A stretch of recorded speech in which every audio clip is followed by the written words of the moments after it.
Saludamos en este día a todos aquellos que nos conectan a través de nuestras redes sociales. Enviamos en este día una bendición especial para sus vidas y que realmente deseamos que a través de escuchar esta palabra pueda ser impactado en nuestros corazones, vuestros corazones, y que esta no sea solamente una sola palabra, sino que pueda servir para modificar, sirva para animar, alentar y edificar nuestras vidas. Que al oír esta palabra podamos tener fe en nuestras vidas. Así que los invito a abrir sus Biblias en Primera de Reyes, capítulo 18. Primera de Reyes, capítulo 18. Desde el versículo 17 dice así: Cuando Acab vio a Elías, le dijo: ¿Eres tú el que turbas a Israel?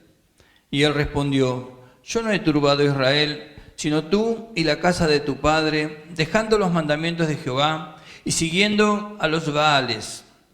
Envía pues ahora y congrégame a todo Israel en el monte Carmelo, y los 450 profetas de Baal y los 400 profetas de Acera que comen de la mesa de Jezabel. Entonces Acab convocó a todos los hijos de Israel, reunió a los profetas en el monte Carmelo, y acercándose Elías a todo el pueblo dijo: ¿Hasta cuándo claudicaréis vosotros entre dos pensamientos? Si Jehová es Dios, seguidle, y si Baal, id en pos de él. Y el pueblo no respondió palabra.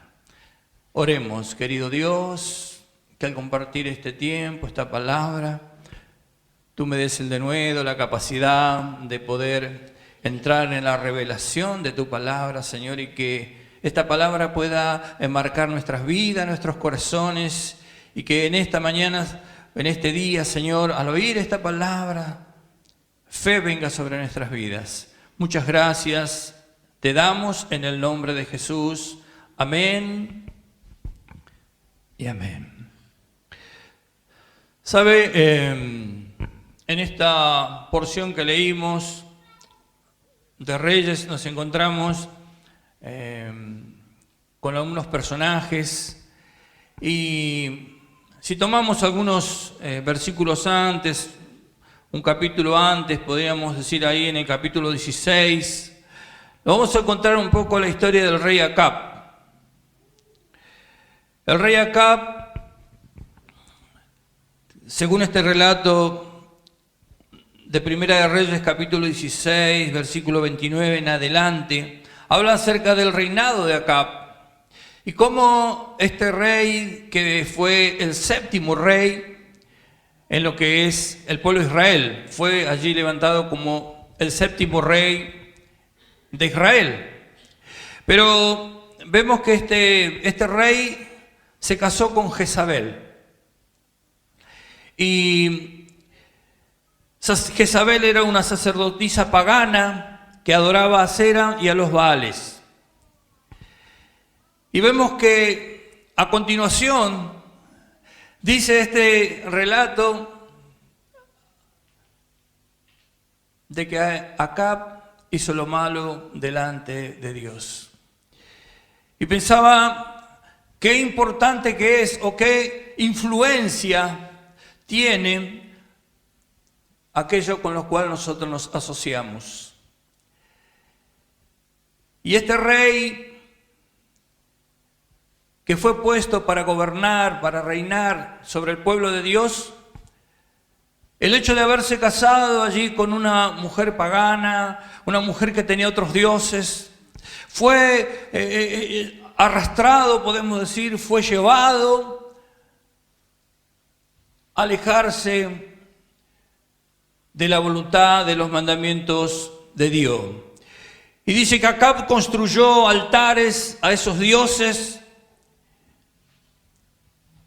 y le adoró. Siendo el rey, siendo la principal figura, podemos decir, que debía llevar a todo su pueblo a la adoración de Dios, él fue el primero que comenzó a desviarse de los estatutos o los mandamientos establecidos por Dios. Y yo creo y digo, wow, qué fuerte que es la asociación, qué fuerte que es aquello que tiene influencia sobre nuestras vidas. Yo creo que a diario nosotros somos influenciados. A diario estamos allí recibiendo ofertas para tratar de separarnos, de desviar nuestra fe. Y somos allí bombardeados, podemos decir, a diario para tratar de infringir la ley establecida por Dios. Y acá construyó esos altares y adoró otros dioses. Por eso acá perseguía a Elías. Porque Elías era el que predicaba la palabra, Elías era el profeta que llevaba adelante la voz de Dios. Y todo esto molestaba, todo esto perturbaba al rey porque Dios estaba con Elías. Y milagros y señales se hacían por la mano de Elías. Entonces este rey, allí motivado, incentivado por su esposa Jezabel, comenzó allí a desviar su pensamiento. Y en este versículo que acabamos de leer, allí por el versículo 17, vemos que se encuentran Elías y Acab. Vemos que hay allí un encuentro y en ese encuentro Elías desafía a Acab. Y le habla, le dice, trae tus 850 profetas para mostrar cuál de los dos dioses tiene más poder. Y por un momento pensaba y me ubicaba en la posición de Elías. De esta historia, leyendo esta historia, es una historia muy interesante que se desarrolla, se lleva a cabo ahí en el Monte Carmelo. Creo que apunta allí una demostración de poder y sobre todas las cosas, una demostración de respaldo. Porque está bien, había una nación, estaba todo Israel, pero Elías no contaba con el respaldo del pueblo de Dios. Porque el versículo que leímos dice que había allí un pueblo atemorizado, un pueblo confundido, un pueblo que seguía lo que su rey, su líder, les estaba impartiendo en ese tiempo. Y pensaba que no siempre lo que la mayoría dice es la realidad. Y pensaba un poco el desafío de los jóvenes, de los adolescentes, aún de las personas mayores que trabajan, se mueven dentro de lo que es la sociedad. Y a veces nos parecería ser que estamos solos delante de una masa, delante de mucha gente que tiene una forma de vivir diferente, que a diario nos está queriendo hacer mostrar que lo que estamos equivocados y que estamos caminando en un camino diferente somos nosotros. A veces no es lo que la mayoría dice, la verdad la encontramos a través de los mandamientos de Dios. Por eso a veces no coincidimos, tenemos problemas o tenemos conflictos cuando de repente queremos seguir allí los mandamientos de Dios y nos encontramos en una sociedad que se alejó de Dios, que mira otras cosas, que está detrás de otros dioses. Y nos cuesta a veces a nosotros como cristianos permanecer firmes en nuestra fe. Y yo creo que Elías se encontraba en esta situación. Yo creo que Elías estaba allí como nosotros en esa lucha que creo que también es una lucha de estos tiempos, donde los cristianos somos desafiados continuamente a desviarnos de nuestra fe. Mi pregunta es en este día, ¿por qué el pueblo estaba así tan confundido? ¿Por qué nos cuesta a nosotros, en el lugar donde estamos, en nuestro trabajo, en el barrio, en el colegio, en fin, por qué nos cuesta a nosotros tanto afirmarnos y aún sabiendo que tenemos o contamos con una verdad?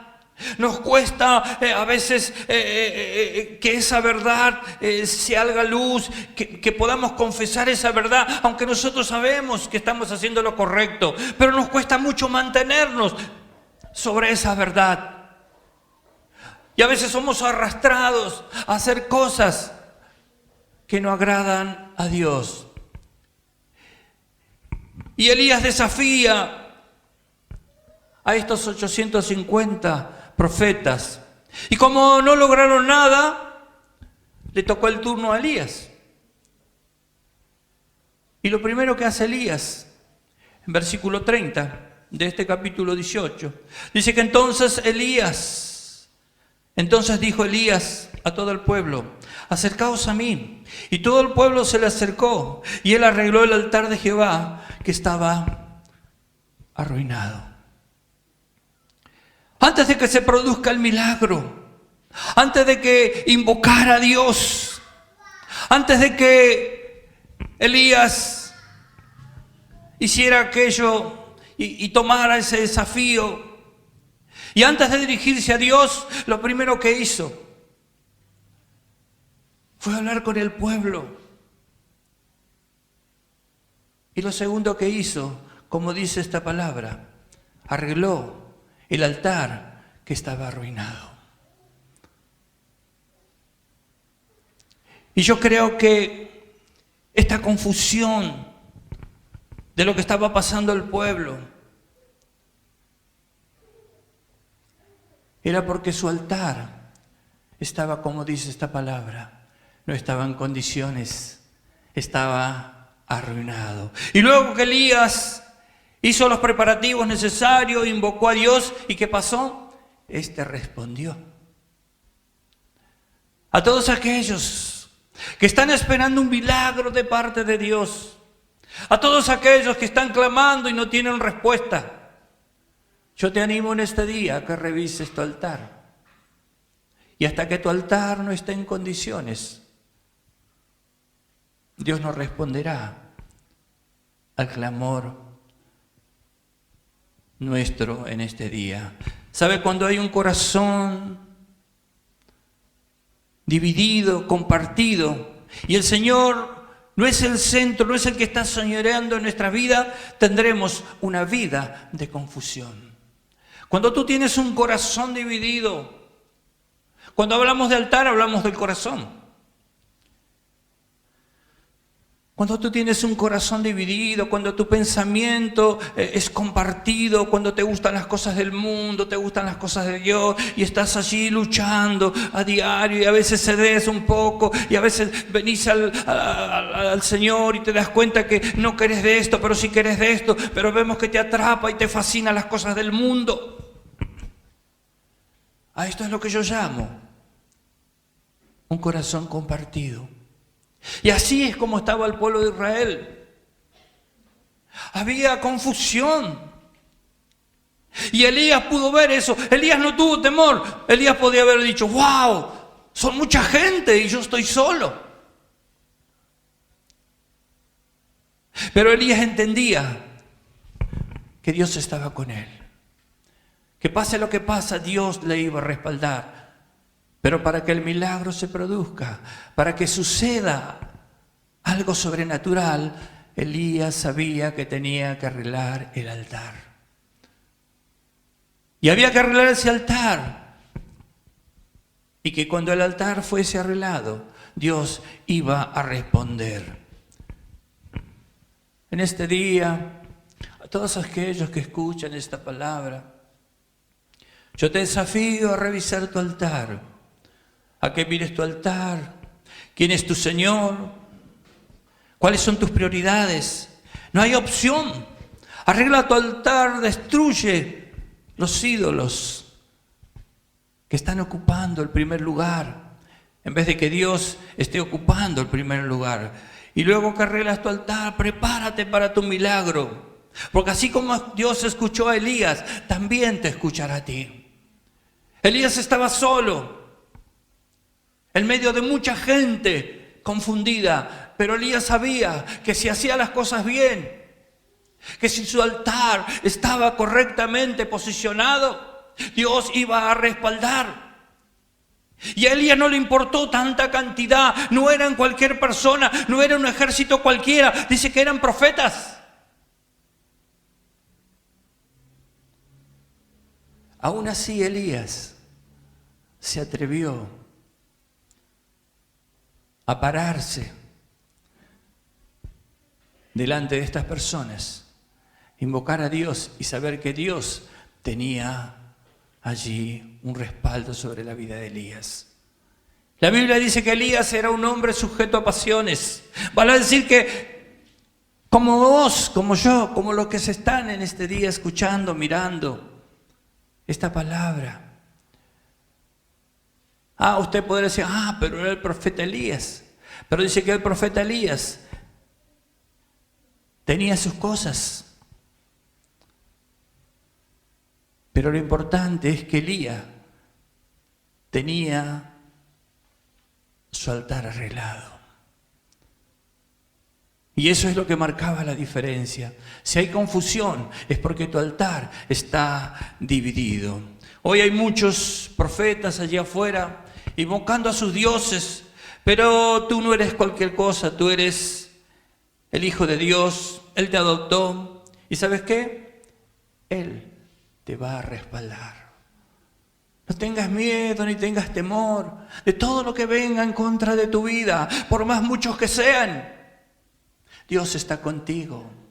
Dios está contigo, Dios está contigo. Y Él hará que aunque sean muchos, serán derribados. Tú vencerás. ¿Por qué? Porque Dios está contigo. Así que no tengas miedo, no tengas temor. Arregla tu altar y haz allí un lugar de encuentro.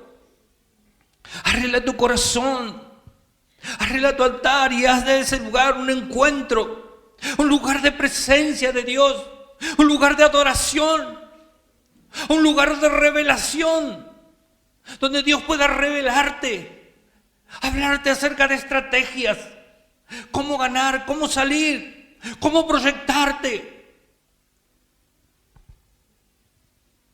para que puedas tener un espíritu audaz. Fíjate que si tú tienes la certeza y la seguridad de que Dios está contigo y tú tienes la convicción de que Dios te respalda en lo que haces, ¿cuál va a ser tu miedo, tu temor? Ninguno, porque no hay nada más fuerte y poderoso que nuestro Dios. Y Él está de nuestro lado. Pero debes arreglar tu altar. Es un lugar de sacrificios. Es un lugar de rendición. Allí en ese altar tú debes aprender a rendirte, a dejar de luchar en tus fuerzas, en tus capacidades, en todo lo que tú sabes. Es como nada delante de Dios.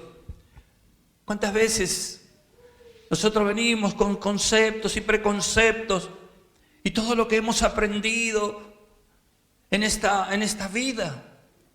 Y venimos y queremos decirle a Dios cómo tiene que hacer las cosas.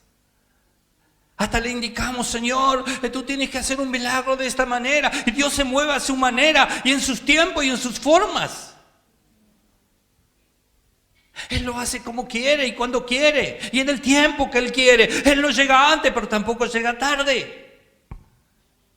Él está contigo siempre, siempre. El día que tú te rindas y dejes de luchar en tus fuerzas y te rindes y le dices, bueno, Señor, he probado todas las cosas y veo que no han resultado. Ahora te dejo que hagas vos. Y ahí comienza la obra de Dios, la obra del Espíritu Santo en nosotros. Y entonces las puertas que estaban cerradas comienzan a abrirse. Pero también las puertas se cierran, aquellas por las que no que tenemos nosotros que ingresar. El altar es un lugar de reconciliación, un lugar de pertenencia, donde tú te reconcilias. La Biblia dice que cuando nosotros tenemos algo en contra de alguien y traes tu ofrenda al altar, dice, arregla primero tu situación, deja la ofrenda en el altar, dice la palabra. Deja tu ofrenda en el altar, ve y arregla tu situación y luego ven que yo voy a aceptar tu ofrenda. Entonces el altar es un lugar de reconciliación, es un lugar de perdón, donde tú aprendes a perdonar. Porque perdonamos de palabra, pero después hay un proceso, hay un tiempo establecido. Las heridas no se sanan de un día para el otro. Las heridas llevan un proceso para sanarse. Y Dios cada día va a estar allí poniendo su mano poderosa sobre esa herida. Y vas a ver que con el tiempo esas heridas comienzan a sanarse, cada día van a ir doliendo más hasta que solamente será un recuerdo en tu vida.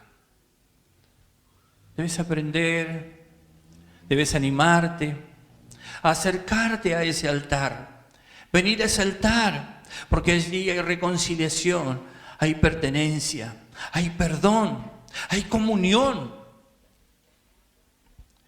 Muchos quieren allí tener dones, talentos. Muchos dicen, Dios, quiero que me hables. Quiero escuchar tu voz, porque quiero aprender a tomar decisiones. Y Dios dice, amén. Pero para que eso suceda, tiene que haber comunión. Si no hay una comunión íntima, ¿cómo Dios te va a hablar? ¿Cómo vas a hacer para oír la voz de Dios si no tienes contacto con Él? ¿Cómo el Espíritu Santo hablará a tu espíritu si en ningún momento tú le das la oportunidad? Si tu altar está dividido, si tú ocupas tu tiempo en otras cosas, arregla tu altar, porque es tiempo de milagros. Arregla tu altar, porque Dios tiene algo fantástico para tu vida.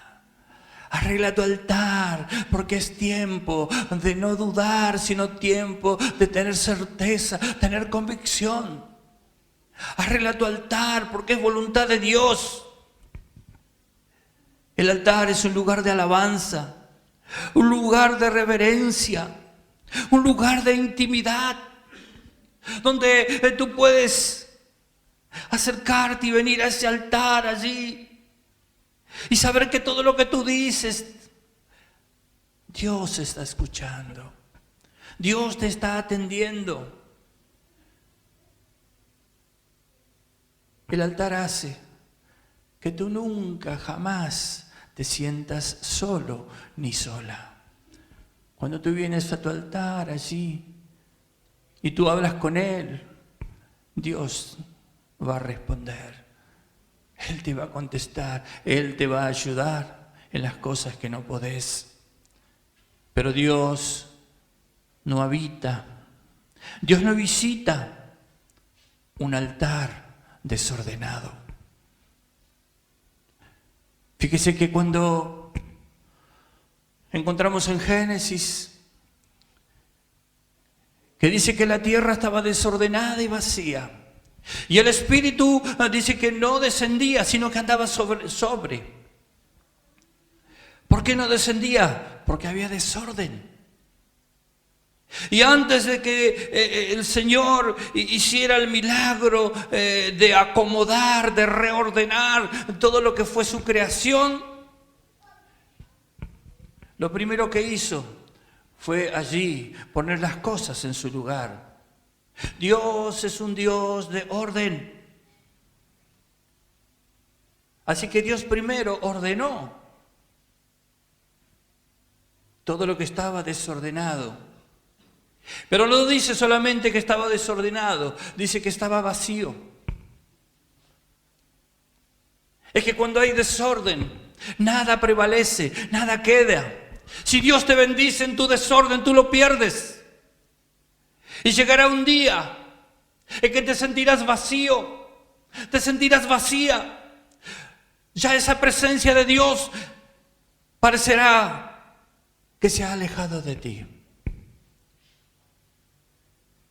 Es que el desorden nos separa de la presencia de Dios, porque todo lo que rodea a Dios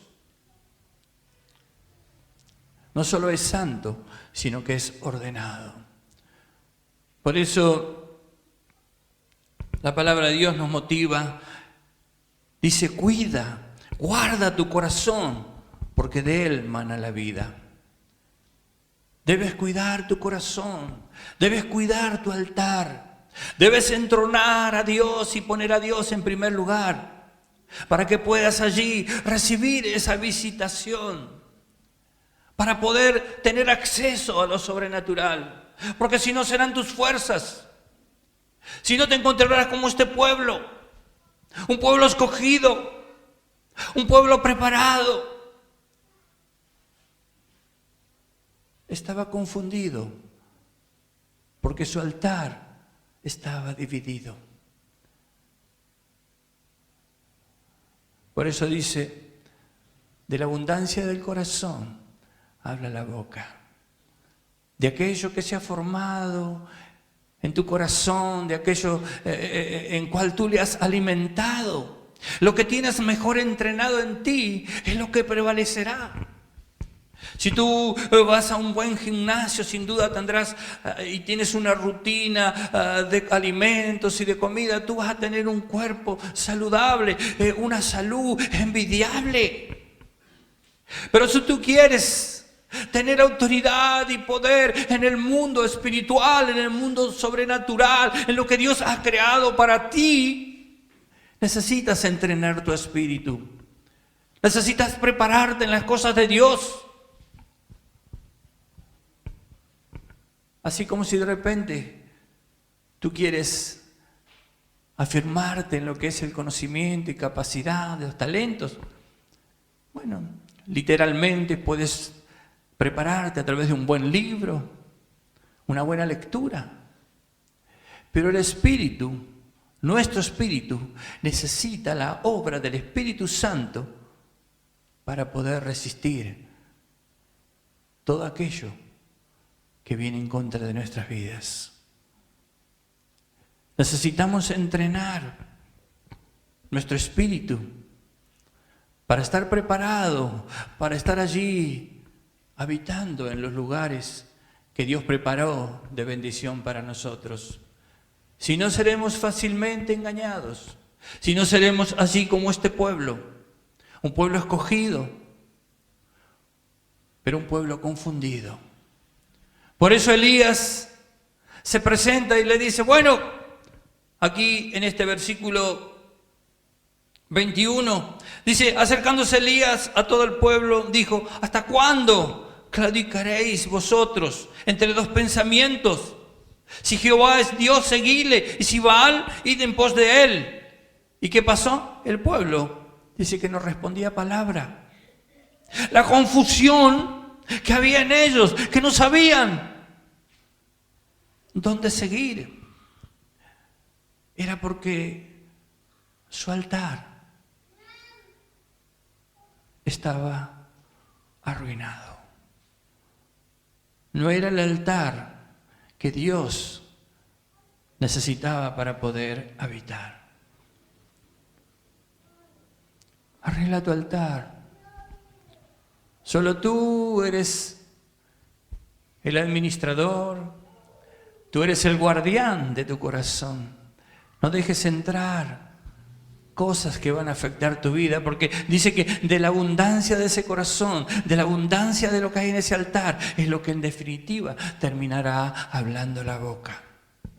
Si tú te llenas de las cosas de Dios, de las promesas de Dios, y eso está allí, entronado, y el Señor es el centro de tu corazón y está allí, siempre tendrás una palabra de aliento, siempre tendrás una motivación y tendrás la seguridad y la certeza de que tú vas a lograr lo que te propongas, porque Dios está contigo. Dios está contigo. Elías estaba solo y no tuvo temor, porque tenía la certeza de que Dios estaba con él. Aunque Elías decía, bueno, yo tengo mis faltas, mis errores, y sé que he cometido muchos errores, pero sabía que Dios estaba con él, y eso es lo que hacía marcar una diferencia. No importa todos los que vengan en contra de ti, no importa qué gigante, qué grande sea el problema, tú puedes enfrentarlo y tú puedes vencerlo, porque Dios está contigo. Solo arregla tu altar, pon al Señor allí en el centro de tu vida. Deja que Él tome el control absoluto de lo que haces, de lo que dices. Y cada mañana, ten un culto personal delante de Dios. Quiero terminar con esto. El éxito del hogar, el éxito de la familia consiste en algo, o la forma es cuando tú construyes un altar en tu hogar.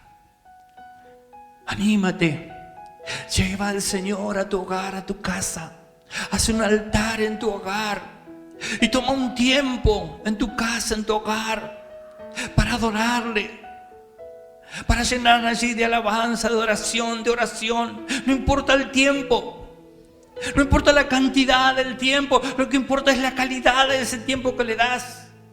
Haz un altar en tu hogar, para que sea Cristo el centro de tu hogar, de tu casa. Arregla el altar de tu hogar, arregla el altar de tu casa, porque si tú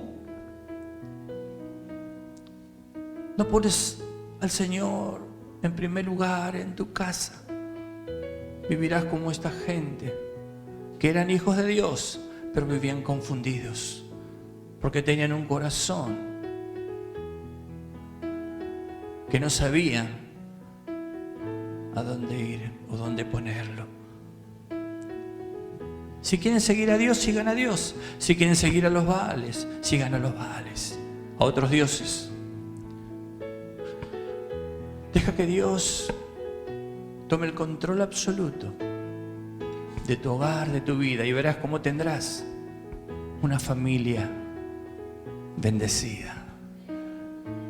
Deja que Dios sea tu ayudador. Ten un culto en tu casa, en tu hogar, y verás cómo tu familia marcará la diferencia.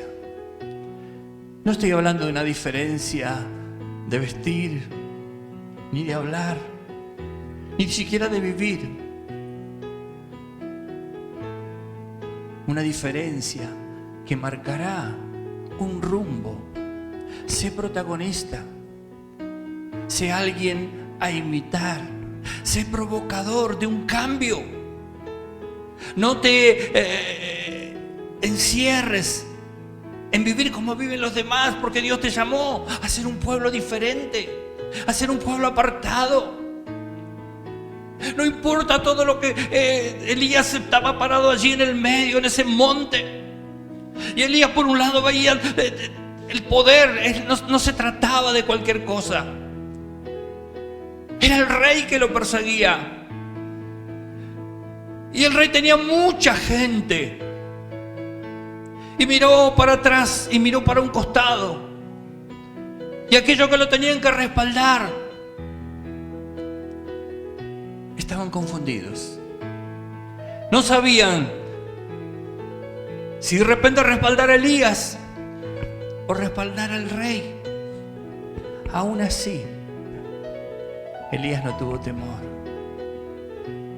Y Elías avanzó en su propósito. Y Elías, ¿sabe lo que hizo? Elías desafió. Y no tuvo temor. Así que en este día, yo te animo a que desafíes a tu gigante. Que desafíes tus miedos. Que desafíes tus temores. Que desafíes todo aquello, todo ese ejército que se levanta en contra de tu vida. ¿Y quieres tener una victoria asegurada? Pues entonces arregla tu altar, arregla tu corazón y dile: Señor, sé el centro de mi vida. Señor, sé el centro de mi corazón. Y que a partir de ahora no sea yo, sino seas tú en mí. Dios les bendiga mucho.